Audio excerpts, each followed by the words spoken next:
Olá, eu sou o Bruno Pérez, bem-vindo a mais um Jornadas de Marketing. Estamos aqui com ele, um cara que acompanhou a trajetória da internet no Brasil. Posso falar que inteira, literalmente. Ele vai dar uma aula aqui pra gente, com mais de 30 anos de experiência. Se não foi o primeiro lançador do primeiro blog de falar sobre tecnologia e essa interação homem-máquina, foi um dos primeiros. Ele já foi executivo de Samsung, Saraiva, jornalista há mais de 30 anos aí nos principais jornais do Brasil, jornais online e offline. Professor, tá fazendo doutorado. Paulo Silvestre, seja bem-vindo, meu caro. Muito obrigado pelo convite. Obrigado por ter topado essa loucura de vir aqui. Prazer. A gente se viu poucas vezes e, acho que esse tema nos conecta, cara. Ah, certamente. Aliás, conecta mesmo, né? Conecta. Eu já acompanhava você no LinkedIn, nem falei na introdução, é tanta coisa aqui, né? Tem que trazer teu computador, né? Você é Top Voice desde 2016, né? Primeira então, lista. E eu já acompanhava ali suas colunas. Macaco Elétrico eu li algumas vezes, né? E eu já sabia quem era você quando eu vi você lá na SPM, no evento da Anamid. Falei, nossa, que legal. Né? Porque, cara, eu que estudo internet, eu fico brincando aqui, eu fiz meu primeiro site em 1999. E eu li uma passagem sua que você fala uma vez que... E eu vivi isso, assim, em 99, eu não sabia o que era o URL, quando eu ia fazer um sitezinho na UOL ali. Uhum. E não tinha onde pesquisar, né? Não tinha na Barça isso ainda, não existia o Google, então eu tive que ligar lá e falar, gente, o que é o URL? Que eu não sei. E o cara foi me explicar o que era, né? Depois ele começou a explicar sobre o protocolo, eu falei, não, mas o que eu faço aqui? Ah, vai ser o endereço do seu site. Ah, tá bom, entendi. E parece meio maluco falar isso hoje, mas no começo não tinha nada, né, cara? Nossa, não. E eu queria ouvir... Tinha que fazer tudo na unha, né? Então, a gente queria falar aqui, começando das jornadas de marketing. Cara, queria conhecer um pouco dessa sua jornada no mundo digital. Assim, você se formou em jornalismo e como é que você foi parar em escrever o mundo digital, cara? Eu acho que foi o contrário, na verdade. Não. Eu tô online mesmo desde 87, que é uma coisa estranha até de falar, porque era uma época que as pessoas nem sabiam o que era um computador, não. E eu não sou tão velho assim, eu era criança, mas eu tive a sorte aí de ter um primo que já era engenheiro da Telebrás na época. Eles estavam testando a primeira rede, que eles chamavam de rede telemática do Brasil. Caraca! Era um projeto Ciranda, que rodava num CP500 da antiga Prológica lá. Era um computador que não era nem um PC, era uma outra linha de computadores, não tinha disco rígido, não tinha interface gráfica. Não tinha interface gráfica? Não tinha interface gráfica. Então, aí que tá. Era só aquelas letrinhas verdes, assim, não? E aí era tudo por menuzinhos, assim, né? Tipo aqueles caixas eletrônicos antigos. Você clicava as letrinhas, mas já tinha algumas coisas legais lá. Tem comando ali, né? Tudo comando no teclado, porque não tinha mouse, não tinha nada. Eu peguei um depois da letrinha verde. Mas eu tinha lá que era só DOS. Ah, mas já era o DOS aí, era o DOS, mas era semelhante aquilo lá, não? Era tipo DOS, assim, só que era uma linha que chamava TRS-80, que não era um PC, era um mais antigo. Mas enfim, mas já estava online aquele computador. A incríveis 240 bps, hoje as velocidades são em 100 MB, 200 MB, 500 MB em casa, não? 100 MB, 100 milhões de bps, lá era 240 bps. Mas já estava online. Mandava só textinho ali, que tinha umas coisas. E você via assim, a tela e as letrinhas formando uma por uma, assim, que era muito lento.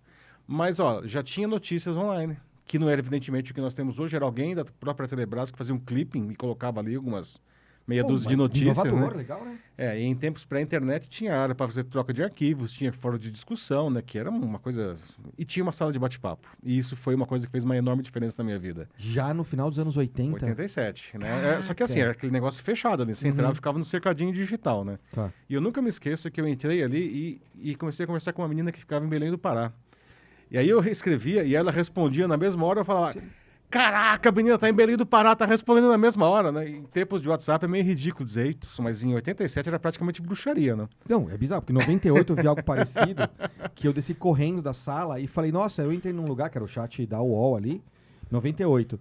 E eu falei, nossa, pai, tô falando com alguém do Acre, que nem deveria ser, né? Porque deve ser a primeira letra ali, que a pessoa não escolhia o estado, né? Mas era essa sensação, cara. Parecia 10 loucura, anos depois, né? Pois é. Ó... Então, e aí, né, aí eu fiz primeiro engenharia, porque eu queria entender o que era aquilo, cara, como que é isso? Fui fazer engenharia, mais coisas da vida, ainda no curso de engenharia eu virei jornalista. Que é uma história que daria um podcast só para contar ela. Mas assim, mas o fato é, para simplificar, eu virei jornalista durante o curso de engenharia ainda, não? E, obviamente, fui falar sobre... Entrei na Folha de São Paulo, fui trainee, né? Aí já e eu nos anos entrei, 90. e eu estou falando de 90, fui trainee em 92.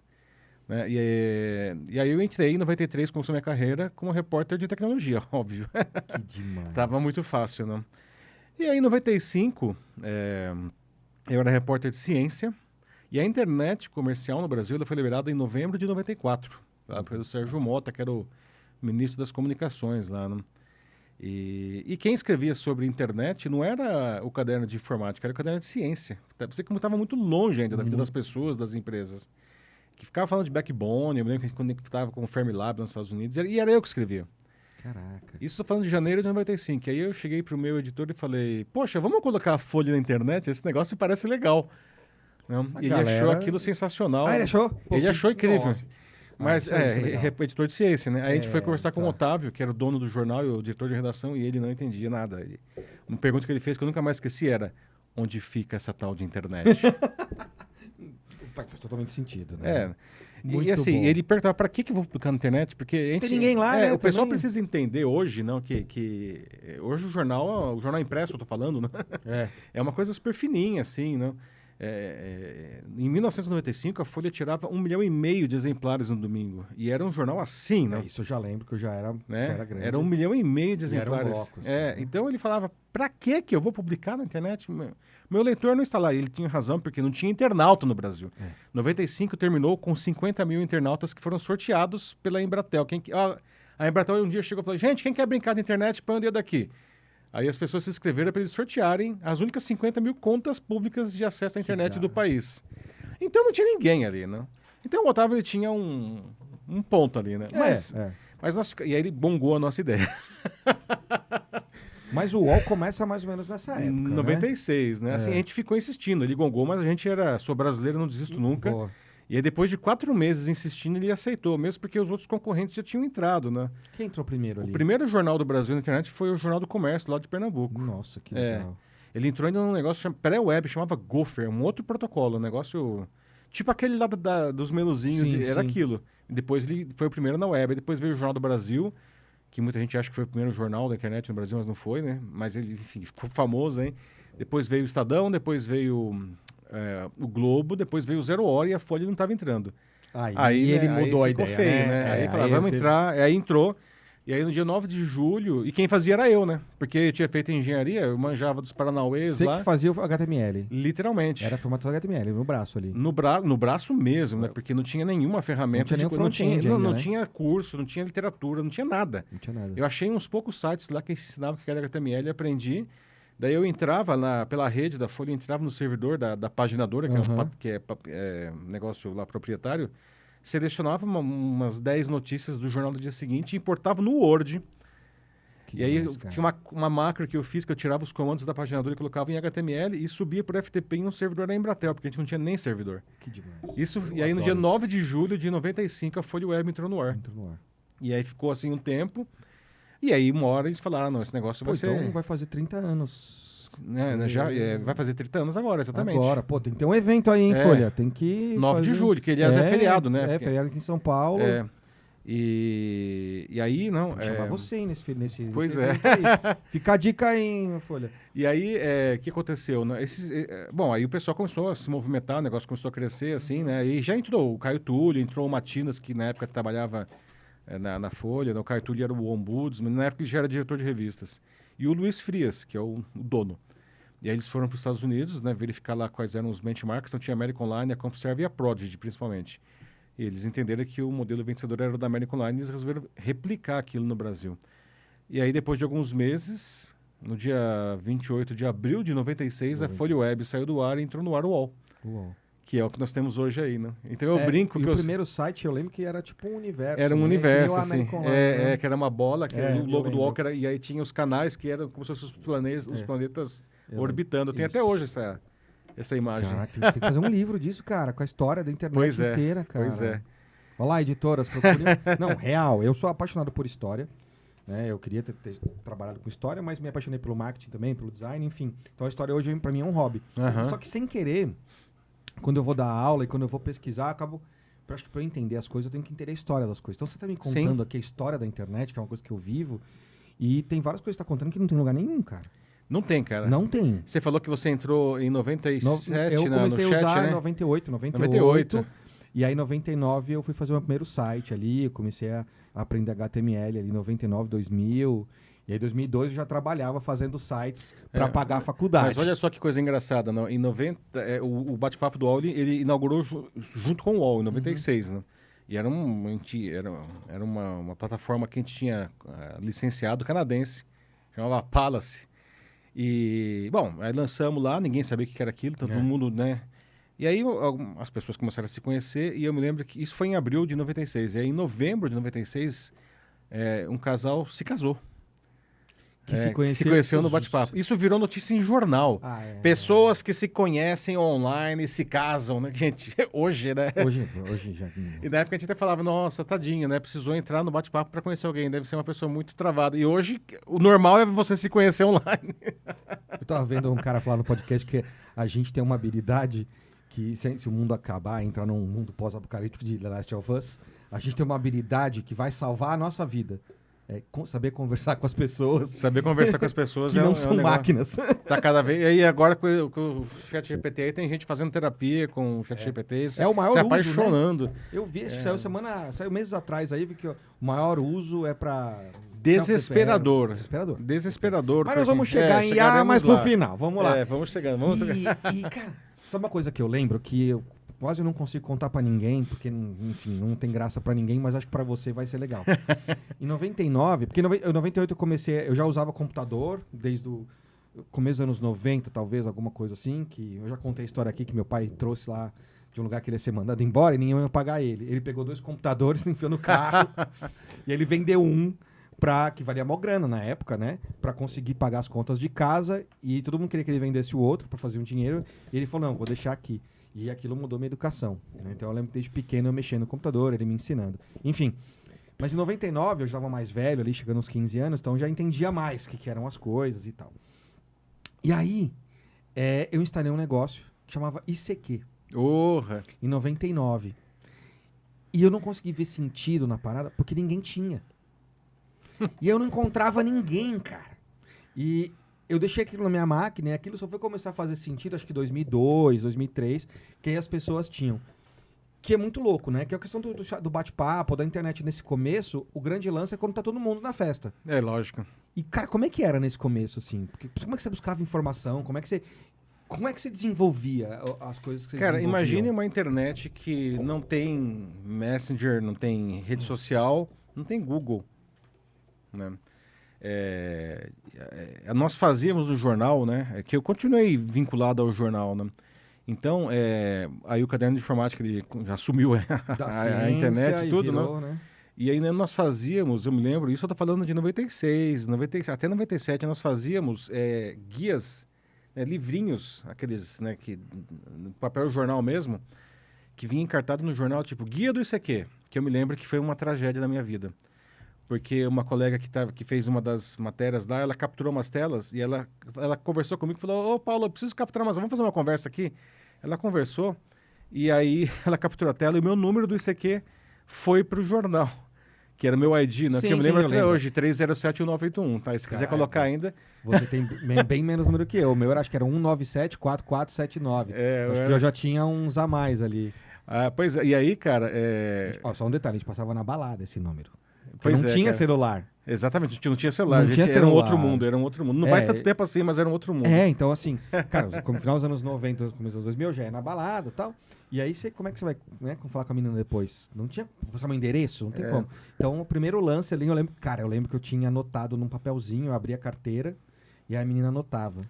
Não, que quem era muito chique que fazia cartão de visita e colocava o ICQ. Aí já era os caras, aí já era a galera mais velha. Mas então o que a gente fazia? A gente fazia esses guias, né? Então, aí toda semana tinha um guia de alguma coisa. Sites sites de compras. Aí tinha um guia que falava quais eram os sites principais. Sites de viagens. Cara, eu consumia isso. Né? E aí, assim, porque as pessoas não sabiam para onde ir, não sabiam para onde ir, não sabiam o que usar, né? Então, era interessante ver a mídia impressa e ensinar as pessoas a usar a mídia digital. Antes, uma pergunta. A galera te adicionou no ICQ? Quando eu faço o seu número? Cara, virou um inferno, assim. Porque era muita gente consumindo aquele negócio. Então, todo mundo que, felizmente ou infelizmente, não era tanta gente que usava a internet, mas todo mundo que pegou aquele negócio Te adicionou. me adicionou. E eu, inclusive, virei amigo de verdade. E quase namorei uma menina que... legal! É, pois é. Mas, assim, o primeiro choque, assim, imagina você entrar e, de repente, tem, tipo, uns 500 convites. Assim, Naquela época, né? Que não é hoje, que ela tem milhões de seguidores. Aí você, tipo, que isso? É, mas eu tinha que aceitar um por um. Ou rejeitar, Ah, né? é. Ó, a gente pode falar, então, que você praticamente lançou o Isso Aqui no Brasil. Porque aquele Quase lance, isso. se não tem ninguém na festa, a festa é chata. Então, Exato. se você fala, galera, aqui minha festa, de repente, seu canal já comecei a... o primeiro influenciador com seguidores ali, né? Mais ou Quase menos isso. Quase isso. Eu tinha um negócio aí, que, antes de rede social, eu tinha criado uma lista, era uma lista de discussão de e-mail, que eu me lembro que chamava Time for Fun, depois esse nome foi usurpado por uma empresa. Para uma empresa que vende ingressos. Que era, na aí. verdade, uma lista que eu mandava piadas pra todo mundo, as pessoas se inscreviam na minha lista. Isso eu tô falando também de 96, 97, assim. Cara, que demais, que demais. E, cara, como é que foi esse processo, assim, de... que você sente que a tecnologia deu um boom, assim? Foi quando... Porque depois, logo da sequência, a gente tem o boom dos servidores, que vai estourar na bolha dos .com, né? Mas assim, eu lembro que já 98 pra frente tinha a SBT Online, aí tinha o AO, tinha um montão. Que a galera até te dava CD, né? No começo Sim. era difícil, depois virou disquinho. Então, a gente tem surgiu o IG, aí tinha o ZAZ, que depois vira o Terra. Então, vai ter o boom dos portais ali no final dos anos 90 e começo dos anos 2000.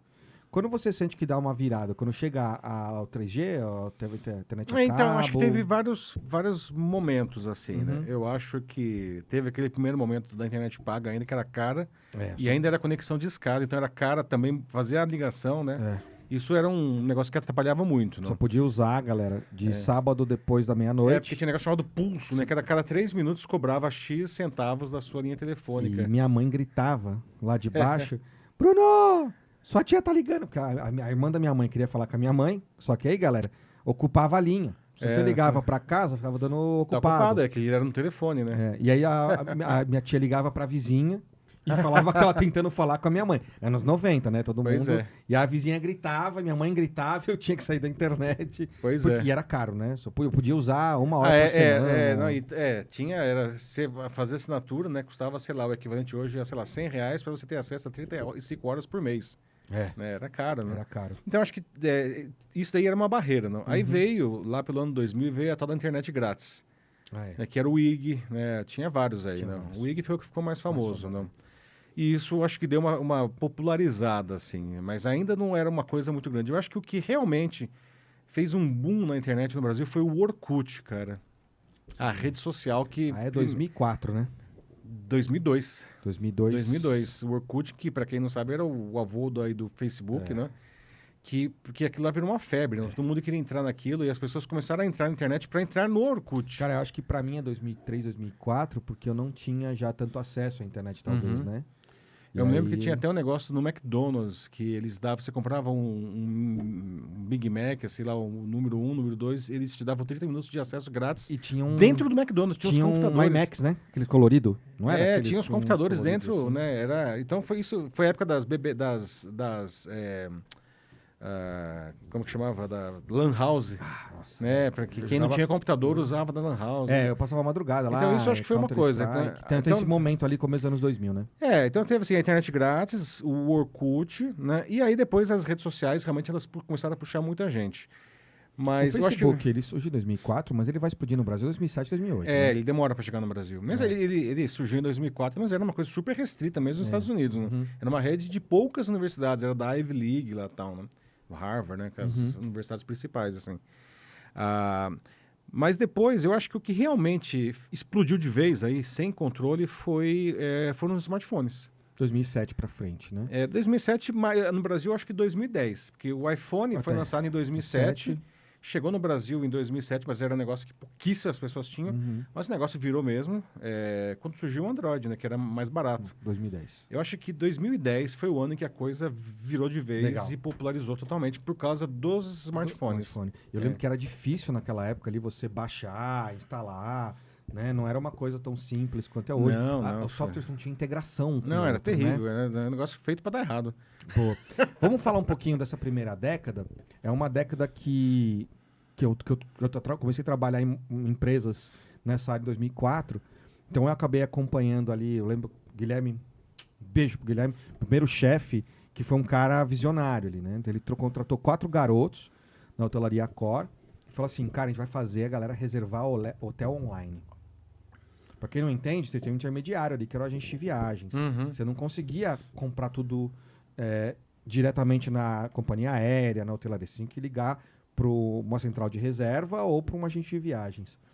Então a gente foi acompanhando ali o surgimento, por exemplo, do Google AdWords, começar a utilização do e-mail marketing, o Google Analytics. A primeira conta do Google Analytics na Accor foi com o meu e-mail pessoal, porque ninguém sabia o que era aquilo e tal.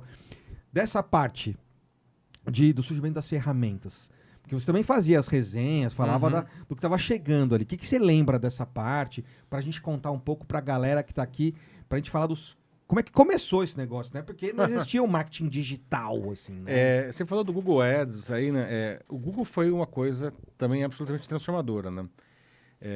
Antes do Google, a primeira coisa que se parecia com um buscador, na verdade, não era um buscador, na época não era um buscador, depois acabou virando, era uma lista de sites, era o Yahoo. Né, que no começo ele era literalmente uma lista que os caras lá, o David Flo lá, eles colocavam na mão os sites assim, né? Era um negócio bem tosco. Os diretórios, né? Eram os diretórios, as categorias, tá? Aí você podia submeter o seu site.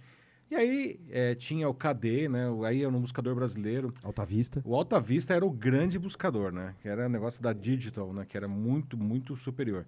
E aí eu me lembro no ano 2000 eu chegar para os meus colegas e falar, cara, saiu um negócio novo que vocês precisam usar, ele se chama Google. Que o Google, ele realmente abalou as estruturas da República, né? Ele quebrou a ideia do diretório, né? Quebrou, porque não fazia mais sentido, né? E a história do Google é muito curiosa, não? Foi até a tese de doutorado do Larry Page, que eu falo que isso é uma piada pronta. O cara que criou o Google chama Larry Page. Muito bom. Né? Tudo sério, né? Muito bom. E na verdade... Ele é professor do MIT, cara, hoje. É de uma área de pesquisa lá do MIT. Ele era doutorando de Stanford e, na verdade, ele não era um buscador. Ele queria fazer uma ferramenta para verificar o nível de autoridade de um artigo. Porque quem é do mundo acadêmico sabe quanto mais referenciado um artigo mais... Tem os níveis, né? entendeu? Então, assim, você dava uma página de um documento e ele contava quantos links apontavam para ela. Caraca. Será que isso foi o fundamento para fazer o Google Scholar? Isso foi o fundamento para fazer o Google. Caraca, né? essa é a ideia. Era o doutorado dele, e aí era o Larry Page e o Sergey Brin, que era o programador, que era o colega dele. Isso no começo não era o PageRank lá do... Então, ainda é, né? O PageRank, que o pessoal acha que é o ranking de página, na verdade é o ranking do Page. Né? Que é o critério de avaliação, né? de relevância das páginas, o PageRank. Que é o existe ranking até hoje. Dele, do cara, entendeu? Do PageRank, né? De novo, né?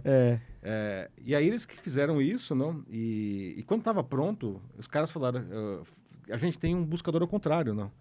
E a gente dá uma página e mostra todo mundo que aponta para lá. Se a gente inverter a polaridade, a gente coloca um assunto, ele vai mostrar as páginas. E aí o Google nasceu desse jeito.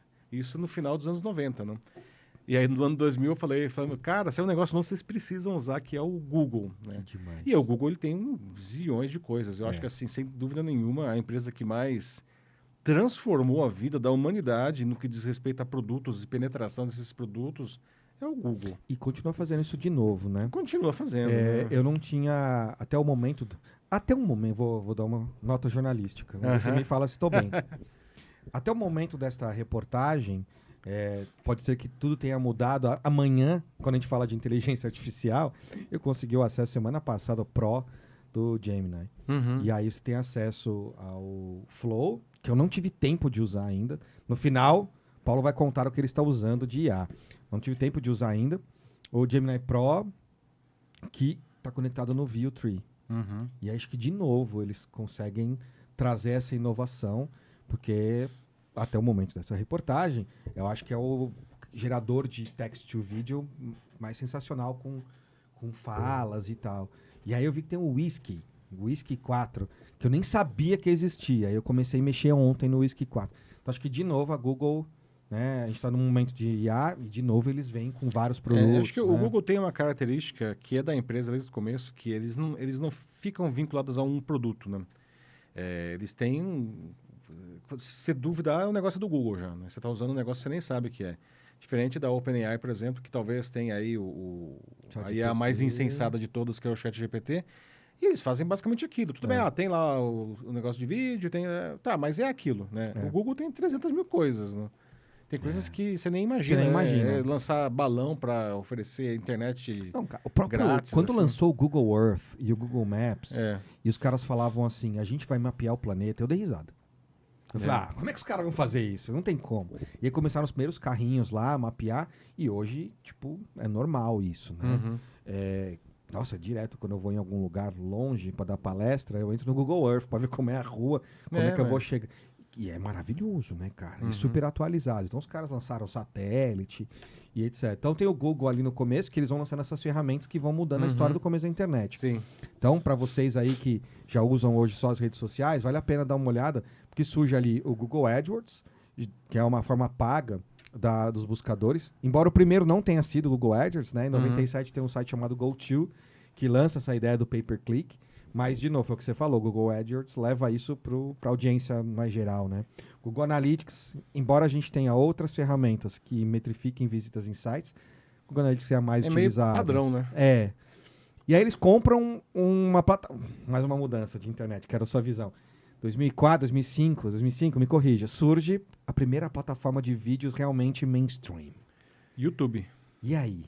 YouTube. O É. primeiro meme, né? YouTube. Pois é, né? Você sabe por que ele criou o YouTube? Porque ele queria mandar vídeos para os amigos dele e o único jeito de mandar era por e-mails. Só que os e-mails eram muito pequenos, o anexo, né?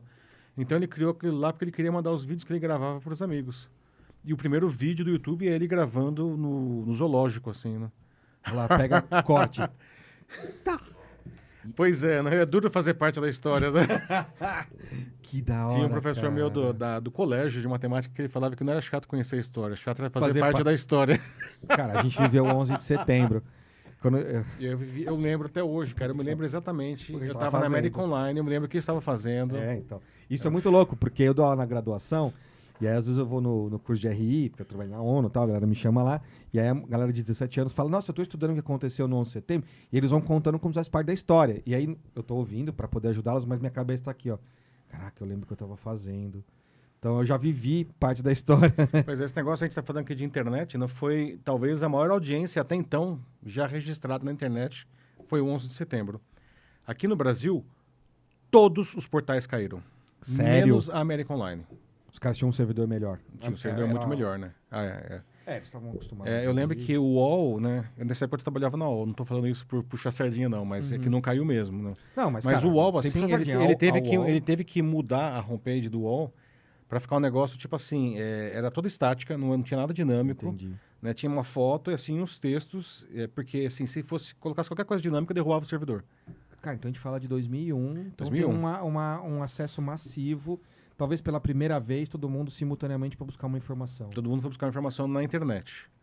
Que demais. Talvez tenha sido a primeira vez que isso aconteceu, né? Nunca tinha acontecido, mas nunca. Nunca tinha acontecido nada parecido com aquilo. Também, né? Acho que a gente tem dois pontos. Pois é, ali, né? Foi uma coisa. Ninguém estava entendendo o que estava acontecendo naquilo. E assim, quando vai evoluindo ali na folha, que depois você vai contando para onde você vai migrando, mas em relação das ferramentas. Então, o surgimento do YouTube também, porque ali vai começar a bombar a história dos memes, mas, pô, você tem uma nova forma de se comunicar. E o começo do YouTube foi maravilhoso, né? Tem o surgimento de que hoje são os influenciadores.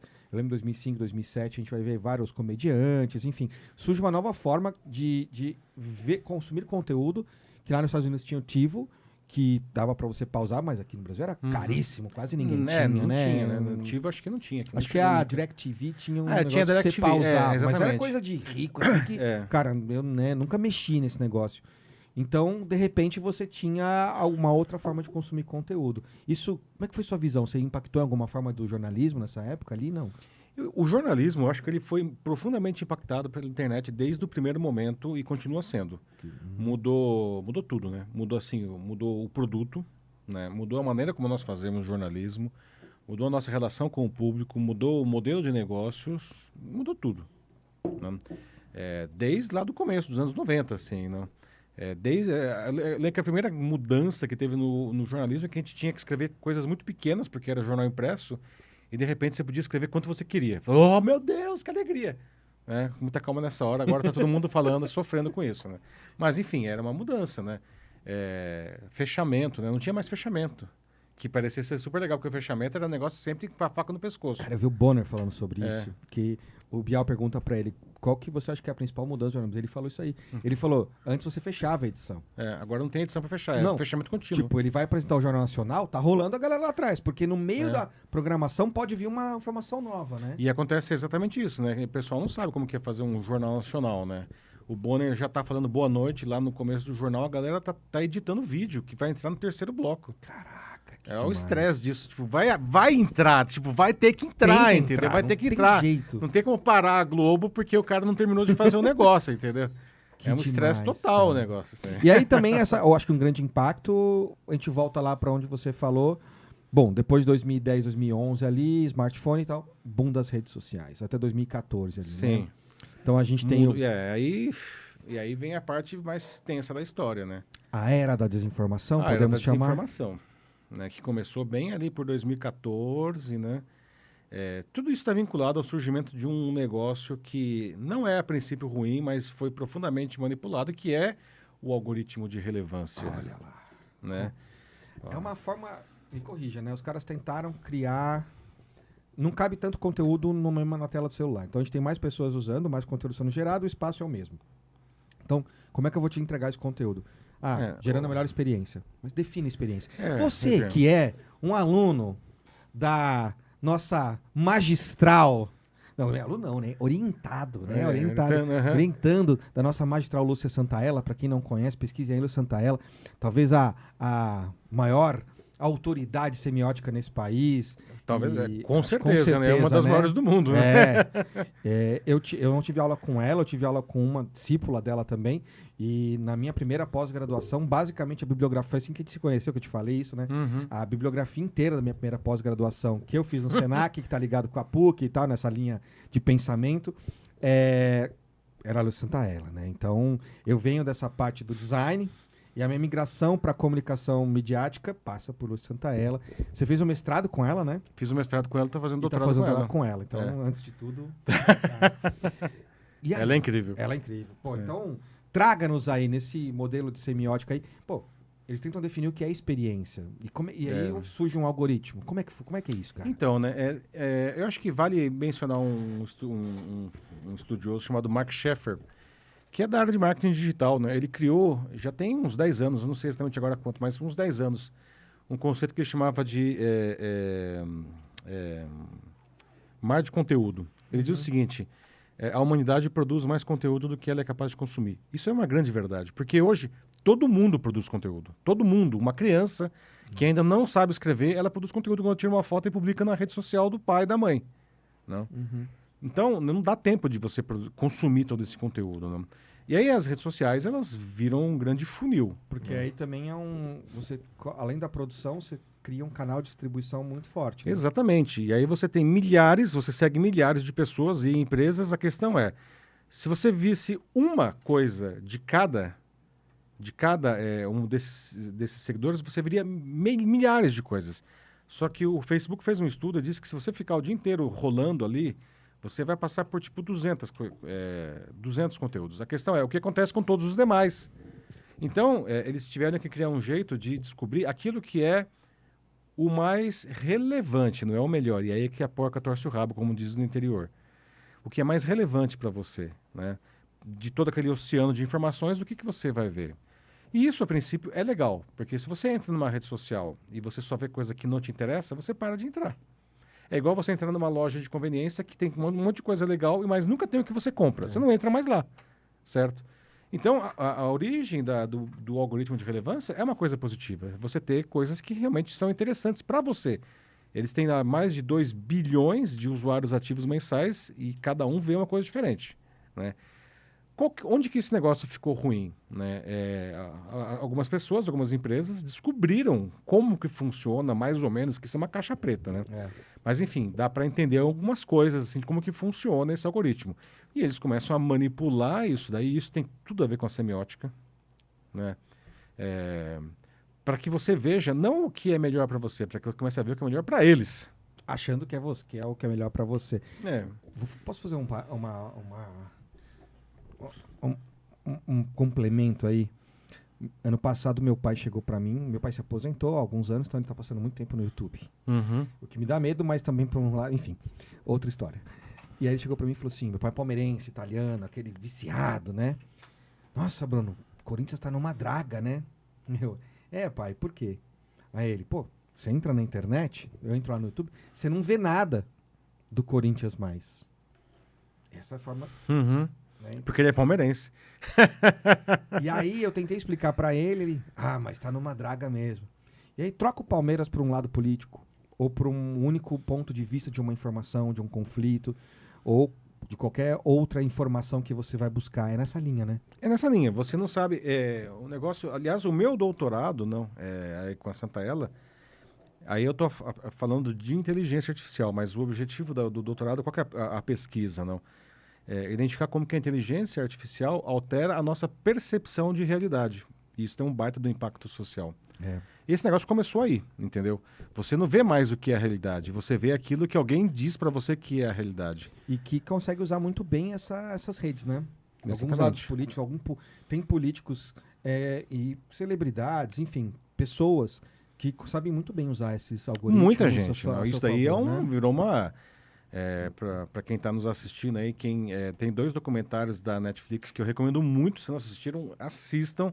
Um é o Dilema das Redes O link vai estar na bio aqui, que esse aí é imperdível. e o outro é o Privacidade Hackeada. Privacidade Hackeada vai contar a história da Cambridge Analytica, tem umas 2 horas de duração. Assiste pausado, mas presta atenção, que ele vai te contar muito desse algoritmo, né? O Privacidade Hackeada, ele conta a história da Cambridge Analytica, que era uma empresa de marketing político do Reino Unido. Né? Quem financiou ela? Então, tem 2 casos que ficaram muito famosos, né? O primeiro foi o Brexit, que eles ajudaram os ingleses a votar para sair da União Europeia. E depois que eles saíram, os ingleses falaram, meu Deus, como assim? Vocês votaram? Vocês votaram.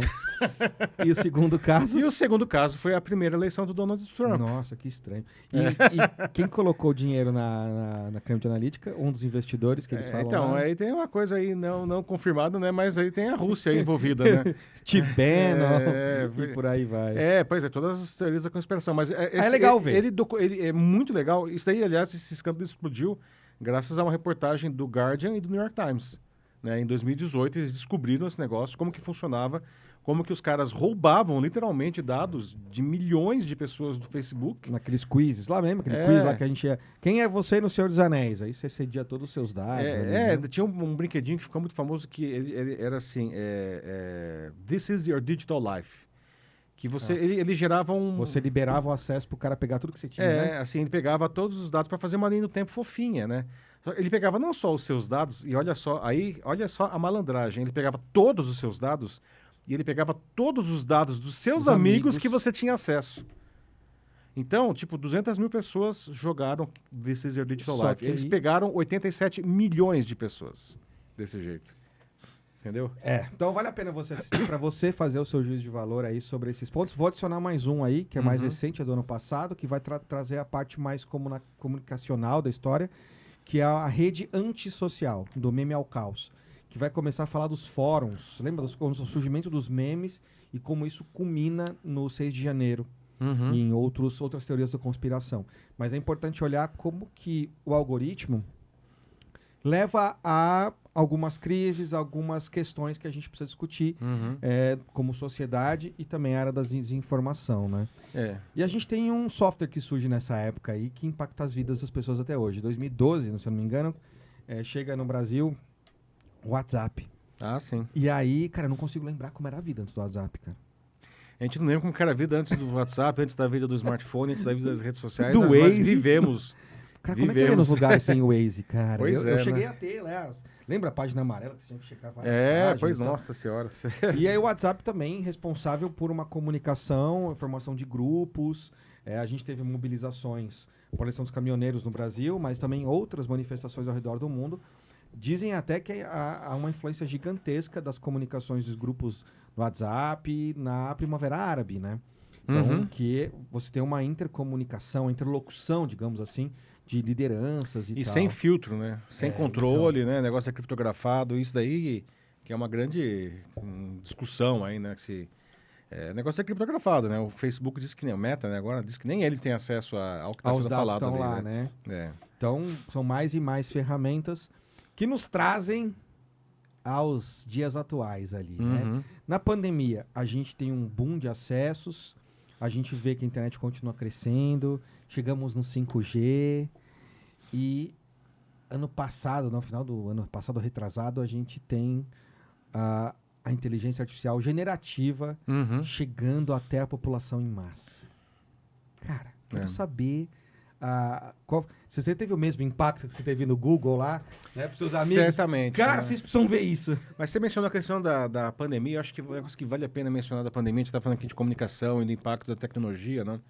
Enfim, nós vivemos hoje, por conta de tudo isso que a gente está falando, da desinformação, nós vivemos essa sociedade super polarizada, né? Tipo, se você não está comigo, você está contra Você é meu mim, inimigo, né? E aí você tem que ser silenciado, ou às vezes até morto, né? O pessoal realmente fica meio maluco, né? O que é uma coisa louca, porque ninguém concorda com o outro em tudo, não. E a gente sempre conviveu isso, a gente, né? As pessoas se casavam tendo interesses políticos diferentes e constituiu família e estava tudo certo. E hoje você não dá bom dia para as pessoas, né? É uma coisa de deterioração muito forte da sociedade. A pandemia, ela surgiu no auge disso daí, né? E por questões políticas, todo mundo se lembra o que aconteceu, não? Mas aconteceu uma coisa curiosa, não? Pensando em jornalismo, assim, porque aquilo foi outra coisa que também sem precedentes, assim com o 11 de setembro, assim com tantas outras coisas, né? As pessoas estavam em casa e elas estavam com medo de morrer. Todo mundo estava com medo de morrer. E não sabia o que era aquilo. Tinha muitas informações conflitantes nas redes sociais, no WhatsApp, lá, o tio do churrasco falando, não, vai pra rua, nada de máscara, nada disso. Mas, enfim, não tinha vacina ainda, todo mundo, uma boa parte da população trancada em casa, todo mundo sem saber para onde ir, não. E aconteceu um negócio incrível, né? A audiência dos veículos de comunicação tradicionais explodiu. Não sei se você sabia disso. Aumentou muito. Por quê? Porque as pessoas queriam sair da internet. Não, as pessoas queriam viver. Elas tinham medo de morrer. Então, onde que eu vou buscar uma informação que realmente é confiável? Na televisão. Na televisão e nos jornais. A audiência da televisão e dos jornais e da internet desses veículos aumentou muito durante a pandemia. Imprimiu mais jornal, você sabe? Não, se imprimiu mais Imprimiu mais jornal, aumentou a tiragem, mas aumentou principalmente disso, os sites, assim, a audiência desses canais oficiais, né? Dos canais assim, da Folha, Estado, UOL, Globo, né? Que o pessoal adora meter o pau, assim, tudo. Mas na hora que a água bateu no pescoço, né, o pessoal correu porque era um lugar que a informação era confiável. Nossa, que legal. Isso é uma coisa que é muito relevante, assim, a gente precisa falar isso, né? Eu estudei fake news no meu mestrado, e meu mestrado, quando eu comecei o mestrado, começou a pandemia. Então, eu acompanhei, assim, o estudo de fake news das vacinas, eu trabalhei na ONU, e, de fato, a vacinação, em 2016, ela começa a cair. E aí tem a volta da polio, já contei essa história aqui, né? Meu pai é um sobrevivente da polio.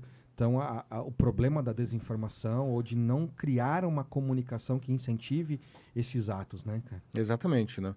Na verdade, não todo... Falando aqui de governos de qualquer sabor, tá? Não estou falando de direita ou de esquerda, mas, assim, qualquer governo que seja autoritário, e nós temos governos autoritários de direita e de esquerda, né? A primeira coisa que ele combate é a informação e os produtores de informação. É por isso que já no Brasil, há 20 anos... os jornais, os veículos de comunicação, os jornalistas, eles são combatidos, né? E nós tivemos o auge disso daí no governo anterior, né? Que ele combatia explicitamente, né? Inclusive tentando asfixiar financeiramente os veículos, atacando jornalistas explicitamente, promovendo aí ataques até físicos contra jornalistas, contra não? Mulher, né? Então... Porque quem produz informação é naturalmente inimigo de quem vive da desinformação. Então é sempre atacado. É aquela velha história do Napoleão, né? O cara chega para dar notícia, Napoleão, estamos perdendo a guerra, pá. Você mata o mensageiro, né? Em vez de resolver o problema. Exatamente. Principalmente quando você vive do problema. Hoje nós temos autoridades no mundo inteiro que vivem de problemas que estão acontecendo, eles se beneficiam do problema. Então eles não querem que alguém explique o que está acontecendo. E a gente vai ter vários exemplos. Aí vou aconselhar mais um, então. Assistam Cidadão Kane. Pois é. Porque aí vai ser legal para as novas gerações. Assistam o Cidadão Kane, vou colocar clássico um link aí, aqui. que vocês vão, é legal para entender um pouco dessa manipulação de informação para bem comum. E é um filme muito anterior à internet. Nos tudo anos que vocês 30, né? imaginam. Ele, inclusive, o Cidadão Kane, fazia uma analogia ao Hearst, né? Que era um magnata da comunicação americana lá no começo do século XX. Então, para quem estuda jornalismo, provavelmente tem que assistir. É tem que obrigatório. Mas para vocês que produzem conteúdo para internet... Vocês vão assistir, vocês vão lembrar do Rosewood. E aí vocês vão descobrir o que é o Rosebud. E é importante mesmo.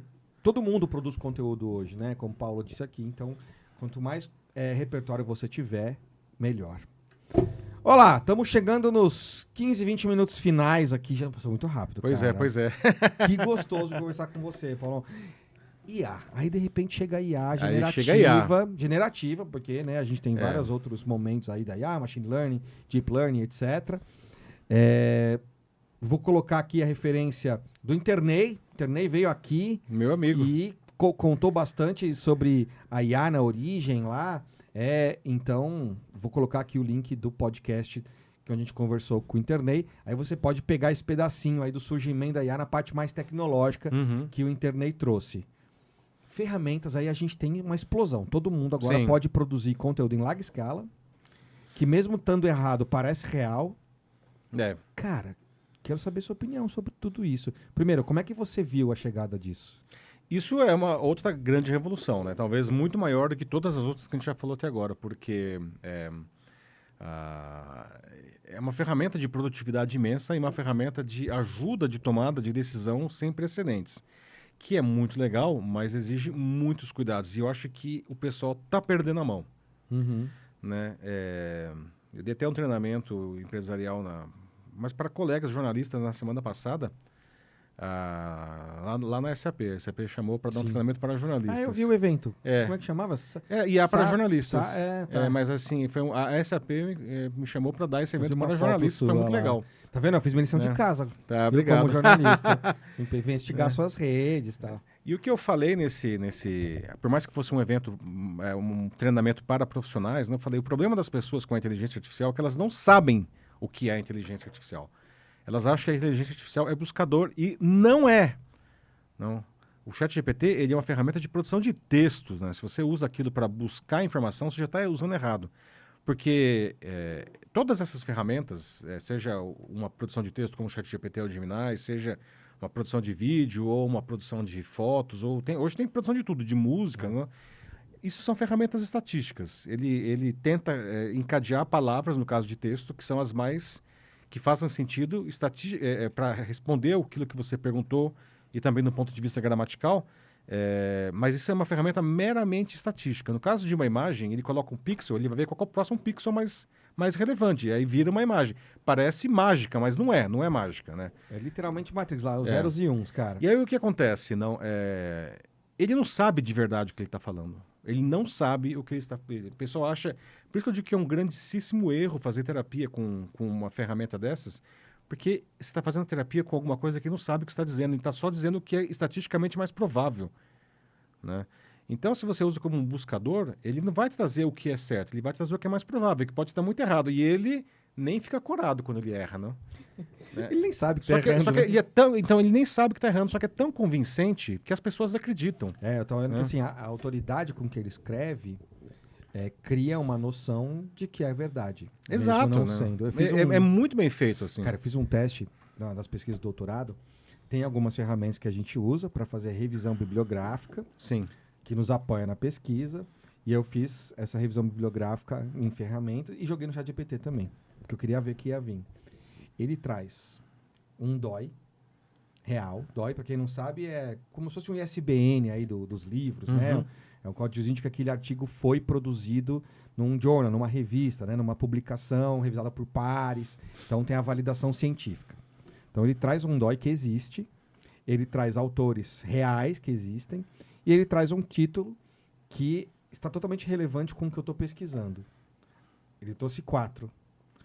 Eu fui pesquisar, clicando no DOI, ele me levou para um outro artigo, um deles era até de medicina, não tinha nada a ver. Então, assim, os autores eram corretos, eram daquele artigo de medicina, o DOI era correto, ele criou um journal da cabeça dele, Journal of Marketing Research, que tem a ver com o que eu estou pesquisando e criou um título que dava uma resposta no título perfeita para o que eu estava pedindo para ele pesquisar. Pois é.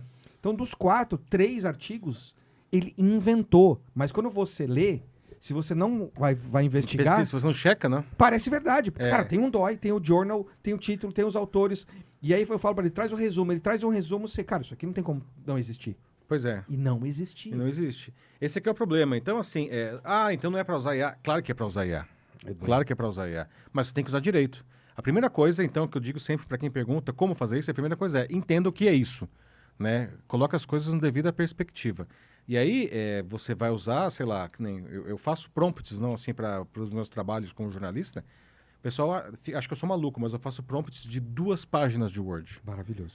Porque, assim, eu digo, ele não faz o meu trabalho. O trabalho jornalístico é meu. Eu faço a apuração, eu faço a reportagem. Você checa a informação. Aí eu pego, às vezes eu tenho, assim, sei lá, coisa que me ajuda demais. Eu vou para um evento, tenho, sei lá, 10 horas de áudio gravado que entrevistas, né? Putz, transcrever 10 horas de áudio. Você já fez isso muito na vida, né? Já fiz isso muito na vida. Muitas eu sei que dói demais. ali. Dói muito. Mas você joga ali, ele transcreve tudo, e ali ele tá transcrevendo em cima do que eu Você não pode coloquei. inventar, né? Exatamente. Então, é aquilo. Aí eu pego e faço um prompt, assim, não, que é super grande, que eu digo o que eu quero, na sequência que eu quero, qual é a abertura, qual é o fechamento, qual é o caminho, qual é a fonte, e tá tudo ali, é restrito naquilo. É maravilhoso aí. Porque aí ele mastiga aquela infinidade de informações que eu ia demorar horas, para não dizer dias, para fazer, e aí ele traz um negócio incrível. Que legal. Entendeu? Isso é um bom uso. É que o pessoal realmente, né? Então, você assim que recomenda funciona. para quem está nos vendo aqui, que quer dar um passo a mais, estudar engenharia de prompt. Estudar engenharia de prompt. Entender, antes de estudar engenharia de prompt, entender o que é a inteligência artificial. Sai do hype. Para de antropomorfizar. Tem uma autora romena chamada Adriana Placani, que ela estuda justamente a antropomorfização da IA. O que é isso? Não? É você achar que a IA é uma pessoa. E isso é natural. A gente antropomorfiza tudo. A gente antropomorfiza o nosso cachorro. A gente antropomorfiza o nosso... Quando a gente fala, meu cachorro é tão inteligente. Não, meu mas querido. meu cachorro é. Não é. Desculpa dizer, ele é um cachorro. Ele não é inteligente. Aí, Camila, o Paulo falou que a bisnaga Desculpa, não ele é. sabe truques legais, assim. Ele gosta de você, ele tem sentimentos, mas ele não é inteligente, ele é um cachorro. Não, o pessoal fala, o motor do meu carro tá nervoso. Cara, é um motor de carro, ele não tá nervoso, ele tá desregulado. Né? Adorei. Isso é antropomorfizar, não? E essas empresas querem que a gente antropomorfize a IA, porque dessa maneira a gente usa mais o produto A gente delas. fica fiel, né? Exatamente, A não? gente tem uma ligação, né? Então, assim, isso é um baita de um problema. A gente tem que parar de antropomorfizar a IA e usar a IA como ela deve ser. Para de fazer terapia com o ChatGPT. Para, por favor, de se apaixonar pelo ChatGPT. Que as pessoas estão se apaixonando por esses bots. Eu aí, lembro do né? Big Bang Theory, lembra? Ah, Que meu. o Raj se apaixona pela Siri. Ou tem lá Começa aquele filme maravilhoso, 2013, o Her, Ela. Nossa, Esse verdade. filme, pra quem não viu, mais uma dica. Pra quem não viu, assista Vai Ela. anotando os links que eu tenho que pôr aqui. Um montão de link. Com vai. um filme do Spike Jonze, né, com o Joaquin Phoenix e a voz da Scarlett Johansson. Esse filme explica muito do que nós estamos vivendo hoje, é de 2013. Nossa, eu já assisti, mas eu vou assistir de novo. Tá disponível Her. aí. Tem que assistir, gente. Esse filme aí tem muito filme. Você pode assistir o Eu, Robô também, lá com o Will Smith. Will Smith, baseado Eu, no Robô. Isaac Asimov, não? Não, e tem o AI lá, o inteligência artificial Do do Spielberg, Do se for Spielberg. pensar, né? Sem falar, né, no bom e velho Black Mirror, que Black tem Mirror, tem uns episódios maravilhosos. Não, e tem um do Robin Williams, lembra que ele era um robô? Ah, sim, Que é ele o vai Homem ficando- Bicentenário, que ele é vai ficando- maravilhoso. Nossa, é muito Ele legal. quer se tornar humano, Que né? é um negócio de sentimento, né? E devemos colocar o sentimento no robô, né? Exato, né? Caraca. Ele vive 200 anos, ele vai se aperfeiçoando, né? A ficção pode nos ensinar muito sobre o que nós estamos vivendo hoje. E, cara, como você acha que vai ter, assim, você que trabalha com inovação e vem acompanhando a evolução da tecnologia desde lá dos anos 80, trabalhando com isso, é uma sumidade, né, no consumo de informação. O que você espera para os próximos... Eu não vou nem falar anos, porque acho que vai mudar muito rápido em meses. Pois é, né? O que você acha, cara? Quero ouvir de você, assim. Eu- Tô pagando uma É. hora aqui de coaching, cara. De coaching não, que é, né? Eu até virei os livros de virado aqui, que é só livro de coaching. Para não pegar mal pra nós. É um mentoring. Cara, o que você acha que vai acontecer, cara? Você que acompanhou É. lá, o cara vai... Você lembra que a gente ia na Fenasoft comprar o kit multimídia? Ah, Pra nossa. saber o que era aquilo, né? Uhum. Então você foi acompanhando tudo que a gente falou aqui. O que você acha, cara? Do consumo de informação, como nós vamos consumir informação. Ou produção, o que você acha que Eu acho que a inteligência artificial ela está inevitavelmente envolvida nisso, né? Os jornalistas eles vão usar cada vez mais a IA. Nós temos muitos usos ruins. Eu já vi veículos de comunicação inteiros feitos por IA e isso é um escândalo, porque acontecem essas loucuras de alucinação, mas assim, do tipo até... Eu lembro uma vez que eu vi num veículo de comunicação quando o Daniel Alves foi preso lá por estupro na Espanha. Então, o algoritmo falou, não, tá todo mundo falando de Daniel Alves, vamos falar de Daniel Alves. Aí ele fez um monte de textos de Daniel Alves falando de como o Daniel Alves era um bom jogador, como ele tinha ganhado um monte de campeonatos, e não falava Totalmente fora do do estupro contexto porque era um daquele negócio momento. recente, entendeu? Mas que era o que as pessoas estavam falando. Mas ele não tinha essa informação ainda, né? Então, Tipo isso. então o que acontece, né? Um veículo totalmente feito por IA é uma loucura, isso é uma coisa antiética para além do gráfico, assim, né? Mas ele é uma ferramenta poderosíssima de produção de conteúdo. E eu acho que ele vai começar a ser cada vez mais uma ferramenta poderosa de distribuição de conteúdo. Então, vai ter, sei lá, um robô lá do Estadão. Você pode continuar lendo o Estadão normal, mas você vai poder conversar com o robô sobre as notícias. Tipo, ele pode resumir pra mim o que tá ali, né? Por Exatamente. exemplo. Então é como se tivesse um jornalista à minha disposição para conversar sobre isso aí. Legal. Tipo, Agora, um isso buscador, podia ter um buscador com IA, assim, ó. tem o Perplexity, na verdade, né? Então, Que dentro é do Estadão, por exemplo, ia ser legal, né? Na verdade, tem. Tem? Né? Opa, lá, vamos lá, boa. Tem a Leia. Le- Ela é um buscador com IA, você pode escrever o que você quer e ela responde. Só que as fontes é só o Estadão. Assim, É dentro do Estadão. dentro do Estadão, né? E ela é restrita a conteúdo do Estadão. Então é um negócio que elimina aí as alucinações, entendeu? Porque ele busca dentro de um banco de dados que você determina, né? Você Exatamente. determina uma cerca pra ele e fala, ó, não inventa nada, só sumariza o que tá aqui dentro. Exatamente. E aí, nesse contexto, a IA é boa, né? Eu falar o que está acontecendo, sei lá, no conflito lá na Palestina. Aí ele vai pegar o que o Estadão está falando sobre a Palestina, Que ele já vai foi informação escrever, checada. que é uma informação checada e ele escreve ali. Então isso é um negócio que é bem legal. Isso é bem legal, né? Não, tô Acho que anotando isso é uma aqui, ó. coisa que eu acho que a gente vai ver cada vez mais, né? Agora, de novo, né? Tudo isso aí dispara um monte de questões éticas, né? Eu acho que a população ela precisa demais de educação, mais letramento digital e letramento, assim, educação digital e educação midiática, não? A gente precisa entender o que é uma notícia, como ela se produz, né? O que é uma boa notícia, o que é desinformação, como fugir. Nós não temos isso no Brasil. Ou temos muitíssimo pouco. Então, educação midiática, educação digital e agora um letramento de IA também. Né? Mais uma aí para colocar na caixinha. Maravilhoso, né? Eu tô anotando Né? aqui todos os links. Porque assim, que- não tem como, gente. Esse negócio ele tá na nossa vida, ele vai estar cada vez mais, entendeu? É o Ela mesmo lá, não, lá Do o filme, filme né? lá, né? Desculpa dar o spoiler, mas depois de 12 anos o alerta de spoiler já caiu, né? Ah, é? Ele se apaixona pela IA do computador e do celular dele. Aí você pode dizer, mas que deve ser um nerd solitário. Não é, cara. Assim, eu assisti esse filme no cinema e eu me lembro que eu saí do cinema com a cabeça desse tamanho em 2013, falando, meu Deus, eu me questionava, o que é necessário para você se apaixonar por alguém? Ou por alguma coisa, no caso, né? É. Então, veja, não é uma questão de tecnologia, não. Todo mundo saía do cinema apaixonado pela Samantha, que era a IA. Não? Só que, assim, ela sabia tudo da vida do Theodore, que era o personagem do Joaquin Você Phoenix. cria empatia, você cria laços. Até quando ela né? brigava com ele, ela brigava do jeito que ele gostava. Como não se apaixonar por alguém assim? Ela estava sempre disponível, ela estava lá ela para ajudar, não sei o quê, ela conversava com ele, ela entendia ele, sabe? E como eu falei, até quando ela brigava com ele, ela brigava do jeito que ele gostava. Então, assim, trazendo isso para nossa realidade, não se você for pensar, tem uma questão ética gravíssima aí, não? Que tem até o Luciano Floridi, que é um dos grandes filósofos da informação hoje. Ele fala que a hipersuasão, a inteligência artificial acaba se transformando na máquina perfeita de você convencer as pessoas sobre qualquer coisa. Quero convencer você a votar sobre um candidato. Por quê? Quero comprar tal coisa. Quero convencer você a comprar esse tablet e não aquele tablet. Quero convencer você a viajar para a Bahia. Né? Por que ela é perfeita? Porque, primeiro, ela sabe tudo sobre você. Né? Então isso já é um negócio super poderoso que as redes sociais mais ou menos já sabiam até aí. Qual que é a grande diferença agora que o Floridi coloca aí? Não? Além de ela saber tudo sobre você, ela vai produzir um conteúdo que é exatamente para você. Você pode ter bilhões de pessoas na base. Cada uma vai receber um conteúdo específico para você comprar a cadeira. Aquela cadeira. É o que aí que entra a hipersegmentação, né? Exatamente. Só que ele fala o seguinte, nós sabemos todos os seus desejos. E é muito mais do que gostar, é desejar. Desejar é uma coisa que te impele a fazer alguma coisa. E a gente sabe quais são os seus medos também. A inteligência artificial, ela combina essa informação riquíssima com a possibilidade de produzir um conteúdo hiper personalizado. Cara, você convence a pessoa de qualquer coisa. De qualquer coisa. Isso é grave. Né? O Floride, ele tem até uma visão bastante pessimista com relação a isso. Ele fala, isso não é fantasia, isso não é daqui a 10 anos, isso é agora, isso já está acontecendo, vai ficar cada vez pior.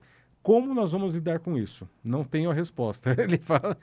Ele fala o seguinte, já que todo mundo vai usar isso, que todo mundo use mesmo. O medo dele é que só alguns grupos econômicos ou políticos usem. E fala, então, já que é assim, cara, todo mundo tem que usar, que vai ficar uma cacofonia louca, mas pelo menos vai ficar plural o debate. Democratizar o acesso a IA e também a esse letramento digital da população. Exatamente. Né? Utópico, hein? Utópico não, real. Esse é o nosso desafio. É isso.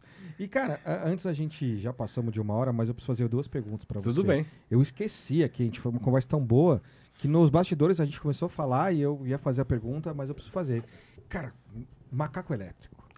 Você começou a contar a origem, mas, pô, você vai fazer um merchan pra galera seguir e ler, porque eu acho que é muito importante também. Vou deixar o link aqui. Como surgiu, cara? Mais de 10 anos tem essa O Macaco Elétrico tem 15 anos já. 15 anos. O Macaco Elétrico, ele era um blog que eu tinha, né? Na verdade, ele surgiu assim, eu trabalhava em uma empresa X, que eu não vou falar o nome, que era proibido eu me manifestar publicamente. Porque, na verdade, era assim, todos os executivos não podiam publicar nada, porque o principal cliente era o governo, eles tinham medo de que a gente falar alguma coisa em algum lugar ruim e atrapalhar as vendas. E para mim isso era a morte, não? Então eu criei na época um blog totalmente anônimo só pelo prazer de poder publicar alguma coisa. Eu não queria fama, não queria nada disso. Eu só queria poder colocar as ideias para fora. Tipo, tem que, igual leite materno, tem que pôr para fora isso daí, né? Aí eu publiquei, e aí algumas pessoas começaram a seguir aquilo, tudo bem, né? E aí quando eu dei o nome de Macaco Elétrico, né? Que é uma longa história, mas enfim, isso daí era uma alcunha que o Assis Chateaubriand usava para assinar os artigos mais cáusticos que ele escrevia lá. Sério? Lá que eu achava que era outra coisa. Não, lá no Diário dos Associados, lá ele tinha várias alcunhas dele, e o Macaco Elétrico era uma delas. Eu descobri isso quando eu li a biografia dele lá no Chateau, lá nos anos 90. Achei tão divertido o nome. Que legal. E aí, quando eu criei esse blog anônimo, eu chamei de Macaco Elétrico por causa disso. Né? Bom, mas aí eu saí dessa empresa, né? E o blog deixou de ser anônimo, né? Tinha algumas pessoas seguindo já. E eu fui trabalhar no Estadão e na época estava começando, né, os blogs do Estadão. E a Cláudia, que era a editora-chefe, ela falou, você não quer escrever pra gente aqui? E eu comecei a escrever do Estadão e tô lá até hoje. Faz 15 anos, né, que tem a coluna lá, o Macaco Elétrico. É mensal, semanal, quinzenal? Tem 2 artigos por semana. Caraca. 2 artigos bom por como um semana. bom jornalista, escrevendo, checando. Segundas e quintas-feiras. Que gostoso, cara. E Dá esse pra fazer um conteúdo podcast disso aí. dá. Cara. Esse conteúdo ele acaba sendo replicado também no meu LinkedIn. Então, a minha newsletter no LinkedIn chama Macaco Elétrico. E aí você replica o que tá no jornal e coloca mais alguma coisa. Exatamente. Uma opinião ali. Não, eu replico. o replique. Tá. O conteúdo que tá lá eu coloco aqui também depois na rede social. E claro, na rede social aí tem outros conteúdos, né? Os posts aí também. Falando em rede social, em 2016 você vira Top Voice. Top Voice do LinkedIn, naquela primeira leva, quando surge o selo e eles vão renovando isso todo ano. Como é que funciona, cara? Não, eles vão acrescentando pessoas novas, né? O Top Voice aí, um negócio que eles criaram lá em 2016, são as pessoas que, segundo eles, a definição deles, são as pessoas que geram conversas mais interessantes na rede, né? Detalhe que quando a gente se conheceu, tava lá a galera do LinkedIn, né? O LG do LinkedIn tava lá contigo lá. Exatamente. Né? No painel e tal. E aí? E assim, foi curioso porque hoje tem muita gente que trabalha para ser Top Voice, né? E na época a gente não sabia que não tinha, né? Então ninguém estava trabalhando para isso, né? Foi uma surpresa, assim, né? É que, na verdade, o LinkedIn, até o pessoal talvez não saiba disso, mas até 2015 o LinkedIn não permitia publicar conteúdo, né? Era só o seu perfil, que era Não uma tinha rede, um feed, era tipo um currículo, assim, né? não tinha um feed, Você né? subia lá o seu perfil e esperava algum recrutador te achar, né? Aí em 2015 eles permitiram publicar conteúdos, e a primeira coisa era artigos, textos longos. Você pegou o Macaco Elétrico depois lá Aí eu já? começava a republicar, né, Cara, o genial. artigo do Macaco Elétrico eu jogava ali, né? Era um artigo por semana na época, né? Então tudo bem, né?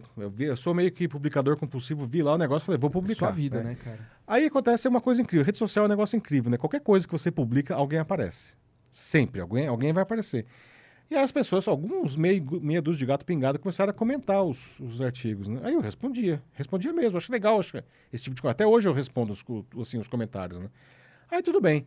Isso foi julho de 2015, teve essa virada no LinkedIn. Aí, em abril de 2016, veio um aviso automático da plataforma dizendo, parabéns, você atingiu 10 mil seguidores. Eu falei, o quê? Eu nem sabia que tinha seguidor. Eu falei, que isso? Quem são essas pessoas? O que elas querem de mim? Que medo, que socorro, né? Mas enfim, segui a vida, não? E aí depois de 40 dias, 10 mil seguidores, né? Se o cara é paranoico, ele não sai na rua, né?